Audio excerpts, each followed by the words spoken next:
Pares time! So, unahin ko na itong lechong kawali kasi kailangan itong patuyuan. Kailangan tuyo to eh. Let's go! Oil.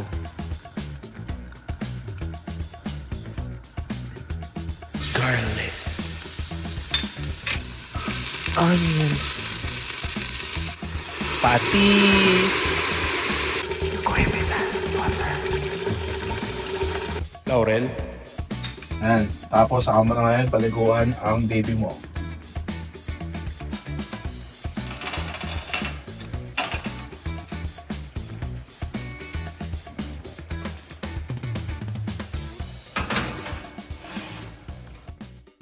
Guys, so ayan, magluluto na tayo ng pares. Ito nga pala yung kagabi.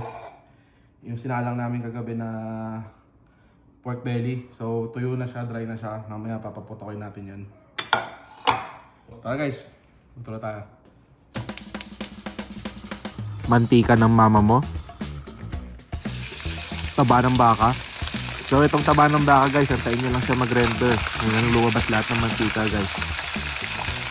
So tingnan nyo guys, sobrang dami ng mantika, nag-render na yung pot. So hanguin na natin to. Nakakalapoy.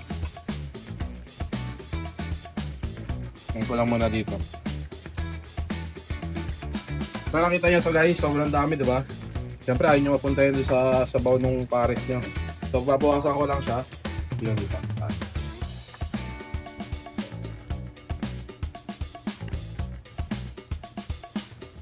Yan. Tingnan nyo guys ha. So halos isang mangkok ng mantika na siya. Sunod natin dyan yung ito. Sibuyas muna. So gitayin na natin ng sibuyas. So after ng sibuyas guys, bawang. Star-anise. Cinnamon sticks. Tapos asin. Tapos pag naamoy nyo na yung aromatics nyo, yung anis, yung sibuyas, bawang, basta pag naamoy nyo na siya, pag mabango na siya, doon nyo na malalaman na ready nyo lang ilagay yung karne. So ilagay na natin itong karne dyan.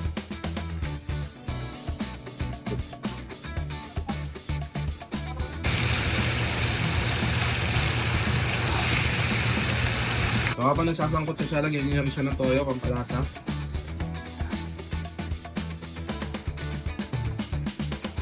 Itong seasoning.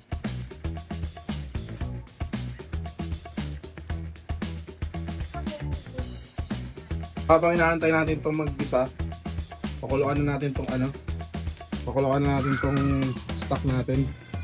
Para pag nilubog natin, dire-diretso yung niya. Dire-diretso yung luto niya.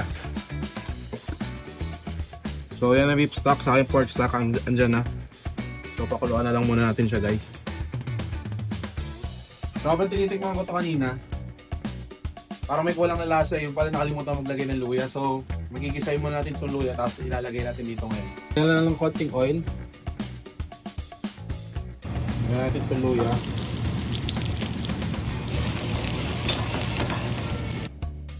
Puso lang ganyan. Ayan. Sama nyo na sa kulo, tapos tikman nyo na maya maya.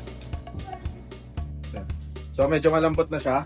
Lalagyan natin ng asukal. Yan.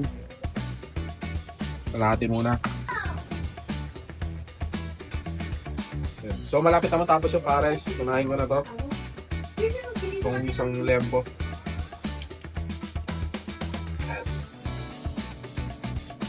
Parang dito slurry, lalagay natin magpalapot.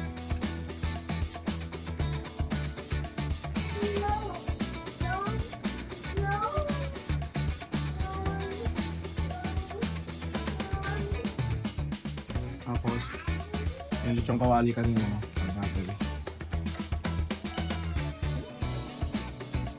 tayo ng